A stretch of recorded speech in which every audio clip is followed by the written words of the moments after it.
Very good morning to everyone. This is Karthikeyan from School of Engineering, Trichurapalli. In this lecture, EC 8652 Wireless Communication. Now, today we are going to talk about the topic path loss model. The path loss model represented how much the signal get attenuated and what would be actual signal strength in mobile radio. So there will be attenuation in both indoor and outdoor propagation. So the path loss model, it can be divided into two main category. Number one, indoor propagation model, and also the second one is a outdoor propagation model. Now we can see the indoor propagation model. In this model, the mobile to mobile radio communication has to be analyzed with respect to the indoor propagation, as we give important to the outdoor propagation step up. This indoor propagation is also influenced by same type of mechanism as that of the outdoor propagation model. What are the mechanisms? Already we are discussed in these three mechanisms. Number one, reflections. Number two, diffraction. Number three, scattering. It is also important that whether the indoor building in open or closed status, because the level of radio signals with vary greatly depends on the status. An antenna mounting setup also dominate the signal propagation. If the antenna is mounted, the mobile signal strength will be stronger than mounting antenna on disk with a partition room. So the indoor model, there are many indoor models are available. They are number one, partition losses. It is the same floor in a building. And the second one, partition losses between the floor in the building. Okay, we can understand the different indoor models. And also the third one is a Ericsson multiple breakpoint model. Number four, log distance path loss model, and also the attenuation factor models. This indoor propagation becomes important with the advance of person communication system, that is a PCS, and communication between the mobile to mobile focused but more considering the indoor propagation aspect. Let us see the figure 2.1, the path loss shadowing of multipath versus distance. So the path loss is a shadowing of path losses in multi-propagations. It denoted as a radiated power divided by total power. So the refraction, diffraction and scattering, it can be divided into slow, fast and very slow. In this distance of movement of the signals and also the transmitted power and also the receiver power aspect. So if the system is properly designed, there must be greater gain loss occurrence in a signal propagation. The channel regarding the indoor propagation is also subdivided into two important group. Number one, line of sight. Number two, obstructed signals, that is a OBS. Now we can discuss the partition losses. That is a partition losses in the same floor in a building. It considered a multi-stored building with where the two types of partitioning. Number one, hard partition. Number two, soft partition. If the partition are formed within the building as part of building and reconfiguring the partitions is not possible, such the type is known as hard partition. In the other hand, if the partition are reconfigurable and does span to ceiling, then such a type is called a soft partition. Oh, this is a two types of partition in the same floor in same building. So these partition must be made up as a movable office partitioning, such as the space must be designed and easily reconfigured at any time. Now we can move to the next partition losses. It is considered between the floor in a building.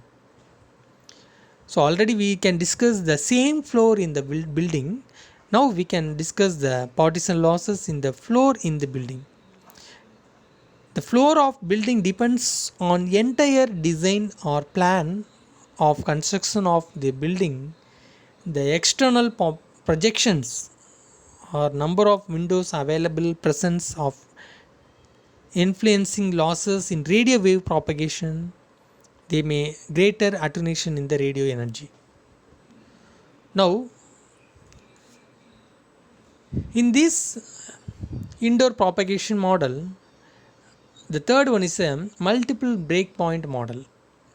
The multiple floor, that is a multiple floor in an office building, this model considered as a upper and lower bounds of the multiple losses, that is a PL of radio signal. So these path loss variations observed by for different frequency of ranges. What are the different frequency of ranges? How to analyze, how to estimate the range? It assumes the attenuation of 30 dB for a distance of 1 meter and a frequency of 900 MHz. Considering unity gain of antenna, there is a deterministic limit of the range of path loss at certain distance by the Erickson model. So the path loss based on distance factor is expressed by this model, and a few values of the same are tabulated. Okay, so the one floor to another, that is a 1 to 4 floor, it causes the expression of in dB. For example, the office building and also the floor attenuation factor, the fourth floor is at 2.27.0 dB, the third floor is at 24.41 dB, and the second floor is at 18.69, and the first floor is at 12.9. So these are the ratio of indoor propagation model. Now we can move to the outdoor propagation model. The outdoor propagation model, the nature of propagation radio signal varies according to the terrestrial structures. The mobile communication system efficiently depends on the structure of irregular terrestrial contour. The terrestrial profile has to be carefully studied and measured to find the path loss components in a radio propagation waves. Now we can study the various terrestrial structures. What are the various terrestrial structures? Tall building and hills regions, tree and the other obstacles that is affect the signal propagations. So here we can see the effective aperture of the antenna is AR, then the power which can be delivered to receive it is simply, there is a radiated power, that is a received power is equal to AR into S, and AR equal to lambda square divided by 4 pi, the space is equal to transmitted power divided by 4 pi d square. So the received power is equal to transmitted power into the lambda square divided by 4 pi d square.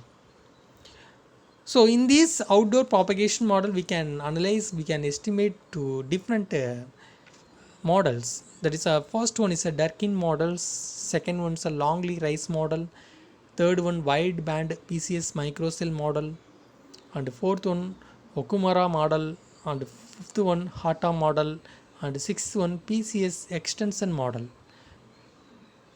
Now we can see the relationship between the transmitter and receiver power with non-isotropic antenna with GT and GR gains is given by the space, that is a free space equations. We can discuss the radiated power is equal to, that is a received power is equal to transmitted power into the transmitted gain of the antenna and received gain of the antenna into lambda square divided by 4 pi d square. So these are the propagation of path losses in the line of straight or refracted straight or scattering of the radio propagation wave. Now we can move to the relationship. So the lambda is related to the carrier frequency. So the carrier frequency lambda is equal to C divided by Fc. That is a carrier frequency is a capacity of the whole frequency.